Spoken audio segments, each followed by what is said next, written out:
Are you looking for an unconventional, unapologetic, and fresh TV show that addresses gender-based violence by the youth for the youth? Then Issues on Red is definitely the place to be. We are bringing silence to light by addressing every single issue that we left unread.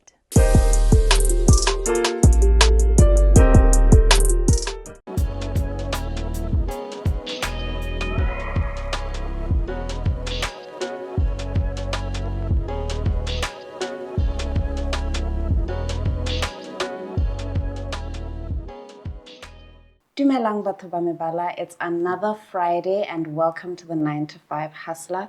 Once again, I have another superwoman and I'm going to be concerned, dear countrymen. Where are my supermen? I need a few more supermen, guys. I know you're out there and maybe you're a bit shy about TV makeup and stuff, but come on, guys, just email us. Let us know what your hustle is. Let us know what your day job is. We'd love to find out and teach more people how to do the 9 to 5, 6 to 10 thing. But because I don't want to bore you, let's continue on to our wonderful guest today, Miss Letso Mushayandebvu. Hi, Letso. Hi. How are you? Good, thanks. Thank you for having me. Thank you for being here. You're the first person to get my surname correct. Really? Yeah, people don't know how to spell it. I mean, let's be honest. Like after Yan, after Mushaya, once we get to Ndebvu, that's the BVU. Yeah, because, hey, It's hectic. yeah, no, I won't lie, guys. I was taught this name beforehand. She didn't teach me, but I was lucky enough to have met another Mushayandebvu who taught me properly. And now I'm ready as just the human to say this name.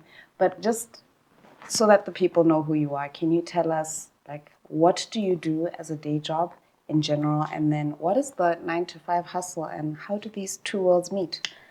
Well, my name is Letso Mushayandebvu. I am a millennial. Okay. Later millennial. I was born in Jwaneng. Funny enough, Mushayandebvu, my dad is a Zimbabwean, my mom is a Batswana, so it's a little cross. Multicultural love story there. Yeah, and I'm the oldest daughter of 4 daughters, and I have an older brother. We are a very big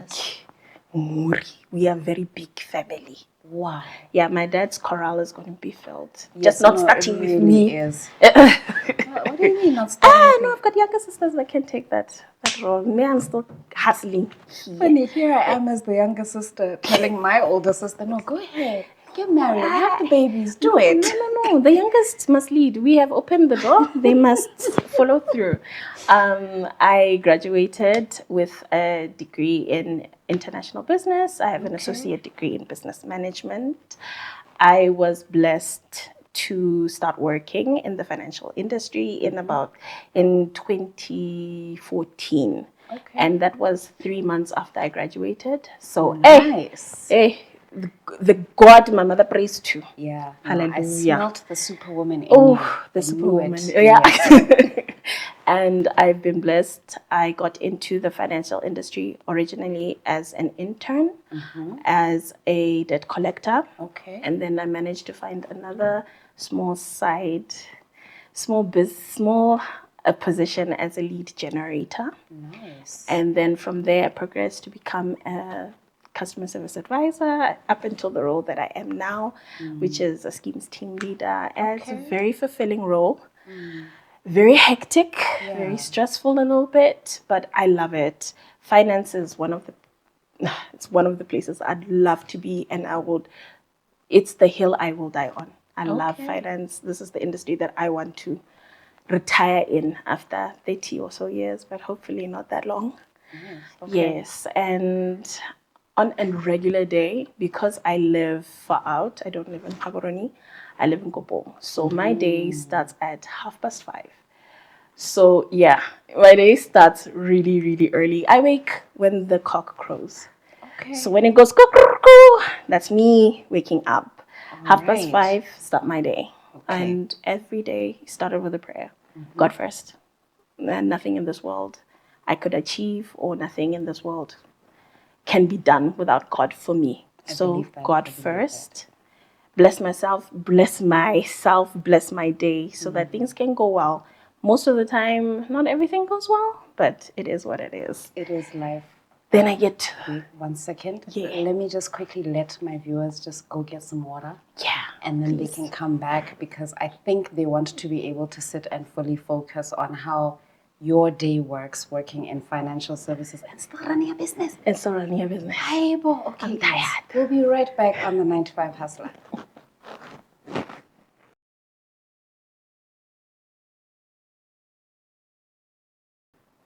Welcome back to the 9 to 5 Hustler. I'm still here with Letso Mushayandebvu, and she was telling us about a typical day. Now, all of you on the outskirts of Gaborone, I'm sure you'd understand what she meant when she said she has to wake up at 5:30. Isn't that like 20 kilometers away? Girl, now the thing is, it might be 20 kilometers away, girl, but hey, people, all those who have cars, please help some of us who don't have cars. Okay, actually, Yeah. that's fair. So I start my day 5. I leave my house the latest I can leave my house is at 6:20 for me to be able to get to the office at 8. You're on the road for 1 hour and 40 minutes? Yeah. What's the plan, guys? No, let's talk about this. To for real. be honest, we need better roads.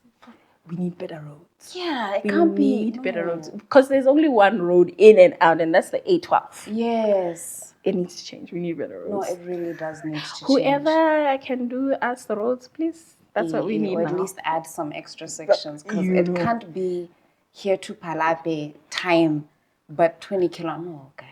That's exactly what it is. And I get to work. If I'm very, very lucky, I'll get to work at around maybe 10 to 8. Okay. If Time I'm for a bit of coffee or something? Oh no, not a bit of coffee. I'm a social butterfly. So when I get you there, I get to get to chat see with my the colleagues, friends, eh? chat my people, see how love they that. were, because we're not promised tomorrow. So I need to check that my people are still kicking. Yeah, So that's I true. check my friends, have a little chat, and then we sit down. The moment you sit down, because I work in the banking industry particularly, the moment you sit down at 8 o'clock, if you do not lift your head up, you will lift your head up at 2 o'clock and you'll be like, where did the time go? No, I've seen it. Like just walking into a random branch and then the teller, like, wait, guys, I haven't had lunch. And I'm not saying it's a bad thing, guys. I do recognize that you guys work hard and sometimes we stress you guys the F out. So, yeah, no, I've seen it where just suddenly somebody jumps up and just has to go take a break 5 minutes, think about it. Yeah. So you work 2 o'clock, and then you'll be like, let me go grab some lunch. And when I say let me go grab some lunches, that gets in my mobile, put in the microwave, and then come back and sit down because I got reports that need to go out. Yeah. So it's still back sitting down and eating. At that point, most of the time, I think I spend 30 minutes just stretching my legs, checking my people to see that have they eaten? Yes. Have they stood up? Yes. Have they, just stretched their legs, looked away from the computer? And after a little chit chat, then I go sit down with my team and we sit down, we chat, we work. And then you go back focused again, you zone in. And then 5 o'clock, you'll hear somebody like, okay, I'm knocking off. And you're like, girl, you just sat down for lunch. And then you look at the time, you're like, oh, it's 5 o'clock. It's 5. Okay. Wow. Okay. Yeah. So it's all consuming and I love it. Yeah. I love it. No, I can see that you are genuinely about it. I don't know if I've really met many finance professionals that are not just like passionate about finance, but passionate about the specific job they do. It's not very often that the person in question loves this specific job or just loves finance overall and doesn't care where they be. A lot of us want to end up as strategists, owners of our own company. The road to that we don't like very much. No, I know. I think a lot of people are focused on doing a lot and like strategists and opening their own businesses. For me, I'm just really happy where I am. I think that's the thing that allows me to be in the space that I am. I've loved finance. And before I knew what finance was, I love money. Girl. I love money. We all love money. Let's not act like we Everybody don't. loves money. I loved money from a little kid. I loved money. Money made my world light up. I loved money. My parents would give me, at the time we were living in Zimbabwe. So my parents would give us $1 for my sister and I, $1 for tuck shop. Yeah. Go and buy yourself some sweets. Originally, it started with 50 cents. I remember 50 cents. And I was like, that's a lot of money. That was a lot of money. And that is kind of exposing my age. But yeah. I mean, no. I'm agreeing because I remember a time I used to be able to climb a combi for less than a pula. Y'all are telling me 7. I remember the day when it went up to 2.50, the same price of manoko. And I was like, what?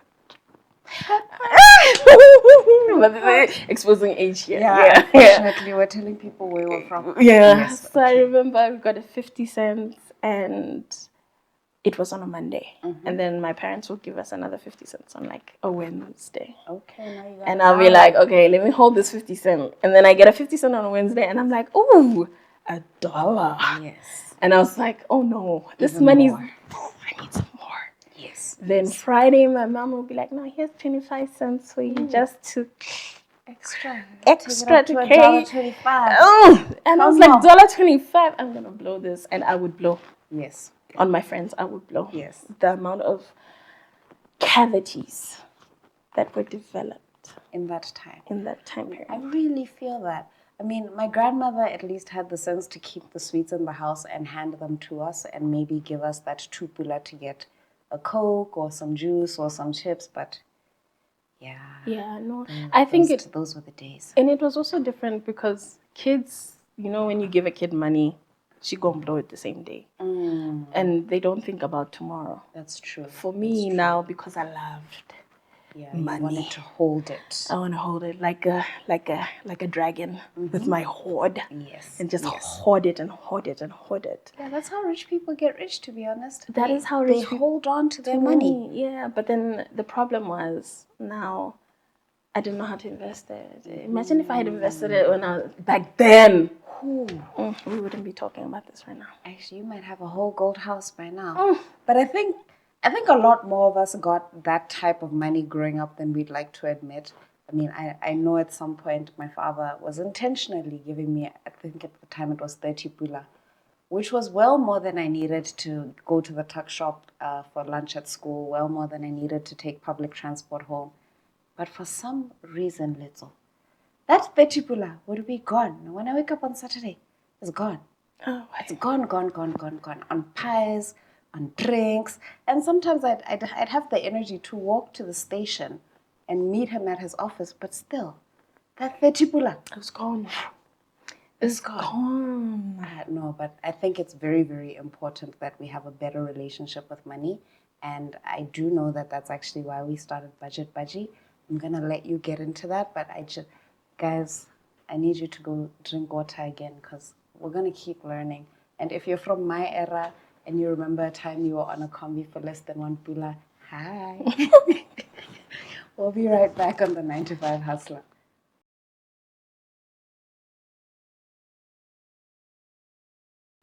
Welcome back to the 9 to 5 Hustler. I'm still with my superwoman for today, Letso Mushayandebvu.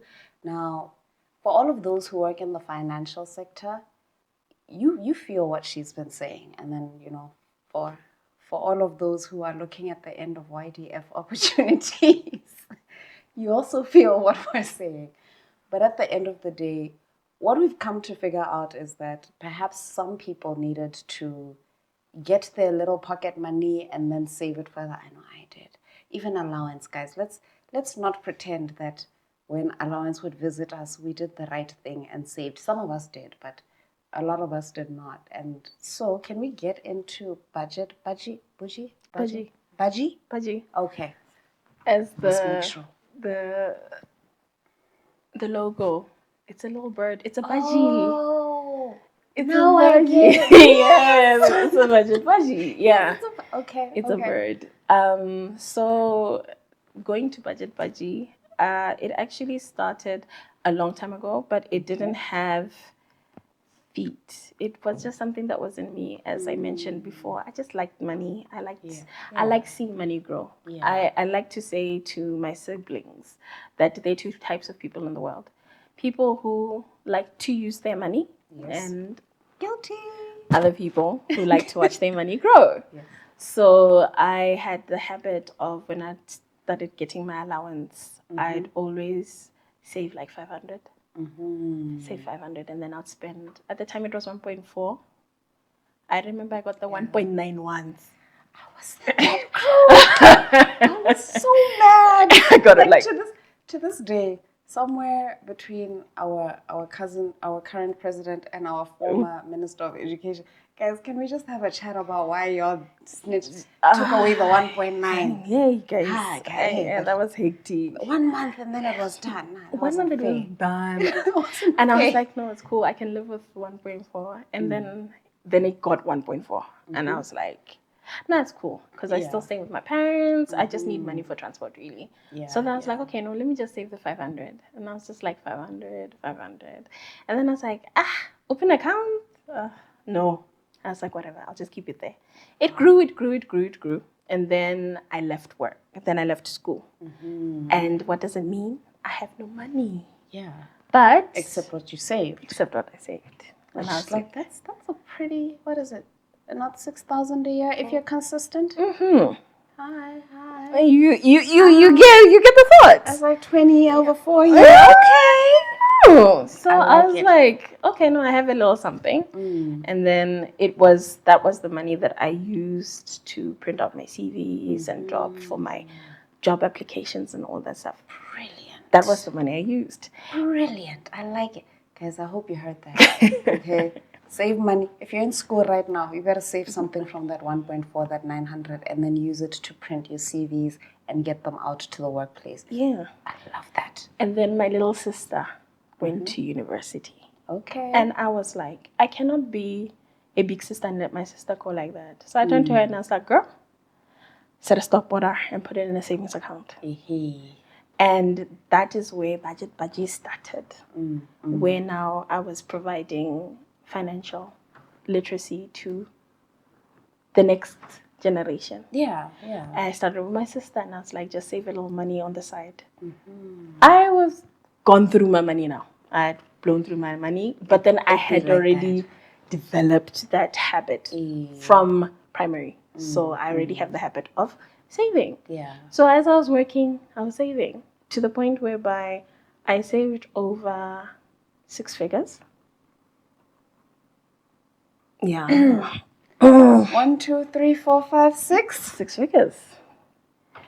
Praise the good Lord. Yes, and it was good when I started with my small job where I was getting paid 4,000, and I was able to save that 4,000 all the way up to 6 figures. Yeah.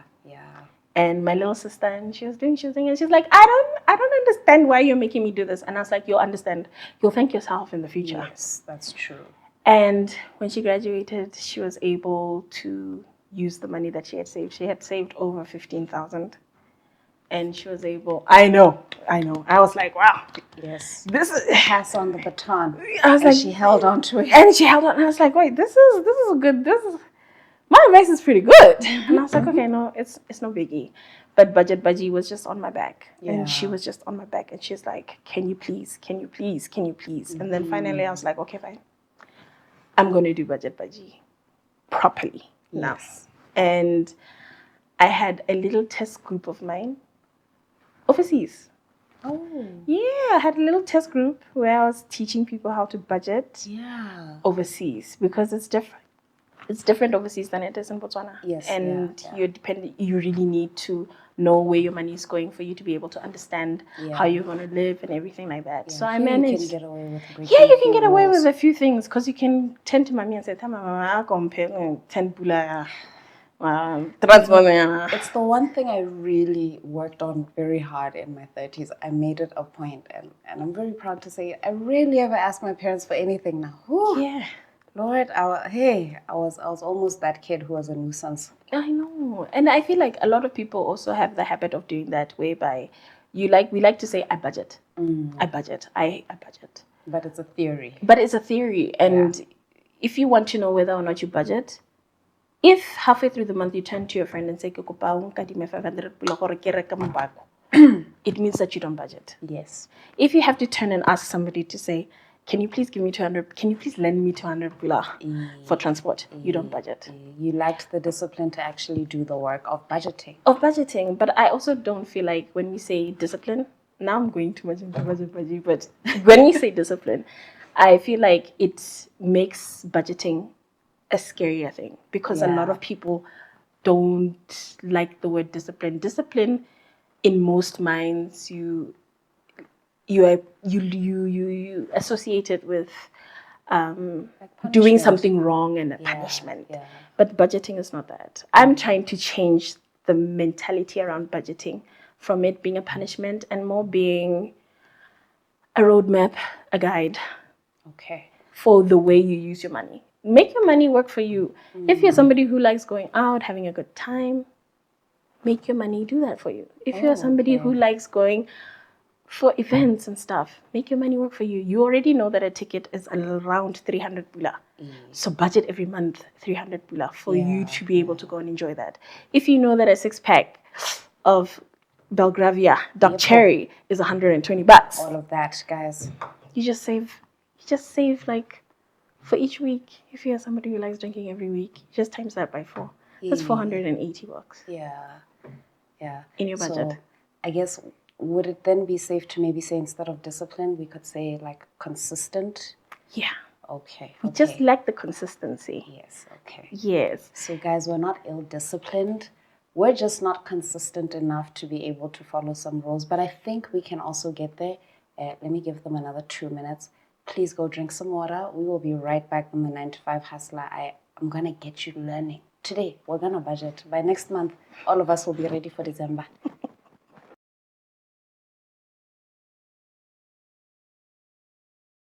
Welcome back again to the 9 to 5 Hustler. I'm still here with Letso. We've learned so much about the financial services sector and then also about Budgee, where she essentially helps you to figure out how to make your money work for you, how to make 1 + 1 = 100. And I know that's not real maths, but the way she does it, 1 + 1 can equal 100 if you make the right decisions and if you're consistent. But then, I don't imagine it's the easiest thing trying to balance your daily job, but then also your clients and your 9 to 5, your hustle. I don't imagine like the 24/7 run of it is the easiest thing. What other challenges might you have in trying to balance these two? Both of my jobs are very time consuming. Well, one is my job. Yeah. The other is my passion. Yeah. So both of them are very time consuming and they are very draining. One of the main challenges that I tend on having is actually time management, ironically budgeting, but time management predominantly for myself. To give myself a chance to take that break because I'm always putting my work clients first and also my budget clients first because everybody needs my attention. And that's where I think my main concern comes is whereby I need to teach myself when to take a break, when to rest, when to just slow down and just break for yourself. That's all. Out of curiosity, are you not concerned about like a potential like snap break? If you're so busy that you really don't get that much time for yourself, I don't imagine that's good. It's not good, but I believe there's a guy who once said that I'll rest when I'm dead. I really don't think that's the guy to follow right now. But yes, it actually is very dangerous, I think. And one thing that I'm working on really is trying to give myself that time to take the break, to rest. Like I'll say, okay, no, at work I take the 30 minutes, but really a lot of the time, by the time I'm done with all my clients and everything, I'll be like, okay, I'm exhausted. Yeah. It's like 11 and I need to be up at 5. And you're like, I'm exhausted. I'm exhausted. So a lot of the time when I do get my annual leave from my 9 to 5, that most of the time is the time when I'm like, okay, I'm slowing down. Okay. And I'm taking leave from both. Oh, nice. I'm taking leave from both. So Okay. you are on pause and you are on pause. You definitely, when my 9 to 5 is on pause because I can't touch anything. So it's on pause. You, I'm not going to push you as hard as I would normally push. It's a time for me to rest and reconnect with my family, myself, and just touch base. Yeah. I mean, that is better than nothing. That is better than nothing, but it could be better. I mean, that is a fair point. There's a time one of my old bosses, he said something to me because I told him I wasn't sleeping well because work was so busy at the time. And he gives me a book, The Sleep Revolution. And the day I decided I need to sleep like a normal person is the day I read that getting less than 6 hours of sleep over just 4 days is the same as being absolutely piss drunk. And I was like, well, this is not safe. Like, I'm not actually drunk, but the cognitive function in my body is similar to that of a drunk person. It's not a good idea to drive. Thinking is a lie. I'm probably going to make a lot of mistakes. And yeah, that was the day I decided, okay, let's try at least 7 so that we don't feel so groggy and it's not so normal. Yeah. So I get it, but, just a bit more sleep. Just a little. I'll try. Get a little more That sleep. counts. That counts. It does. And then, are there any special achievements that you can look back on and say, you know what, this journey has led me to these points, and I'm going to keep going because these are what is pushing me to keep going? There was one. A friend of mine had asked me to come to her church for Mother's Day. Oh. Yeah, and at first I was like, because I'm not somebody who does the whole public speaking part of budgeting, because I feel it doesn't allow me to, I feel I don't cascade enough information that way. Yeah. And budgeting is very personal, so it does require one-on-one basis, touch point. Need to know like what my money looks like. Exactly. I mean, I can't expose your money to everybody. Yeah. Please don't. Please don't. So I think that was one of my greatest, where I actually got up on stage and started talking to people and started to explain to them about budgeting. And a lot of the ladies were older, much, much older. Yeah. And a lot of them were like, you need to come back. Oh, You need to come back. We need a section just you coming and sitting and discussing. And I think that was I think my greatest achievement to that point, where I realized that, in fact, the thing that I am trying to educate people about is necessary. A lot of us, we don't know about money. We don't know how to manage our money. And the worst part, it is our elders who don't know. If they don't know, how are they able to impart that information to the youth? That's very, very true. Yeah. Is there anything you would say everybody should know about budgeting? One time somebody told me, 50% for needs, 30% for wants, 20% for savings or something. And I get the general maths, but like, guys, in this economy, 50% for needs doesn't really work. It doesn't. It's often 60 or 70%, and then I have to give up all the things I want. I think like that is the one thing that I want most people to understand, that don't give up what you want. Okay. Tailor. That's what a budget is there. You tailor it to your lifestyle. You tailor it to your lifestyle. There are some things that you can cut down on. Like a doctor likes to say, cut down on the amount of salt that you're taking. He didn't say take it away. He said cut down on it. Cut down on the amount of sugar that you're taking. Don't take it away. Cut it down. Okay. So that's the one thing that I think I want to tell most people is cut down on some of the things that you're doing. Yeah. Don't get rid of, because it makes budgeting and living your life very boring. And then you end up in a situation whereby you can't enjoy life, and all the time you're just saying budget, my budget. It's not all about that. Your money is supposed to work for you. You're working for that money so that you can do something. Yes. Exactly. Exactly what she said. Okay, guys. Yes. Okay. Now I'm going to let you guys ruminate on that because I think that is pure gold. And then we'll be right back on the 9 to 5 Hustler.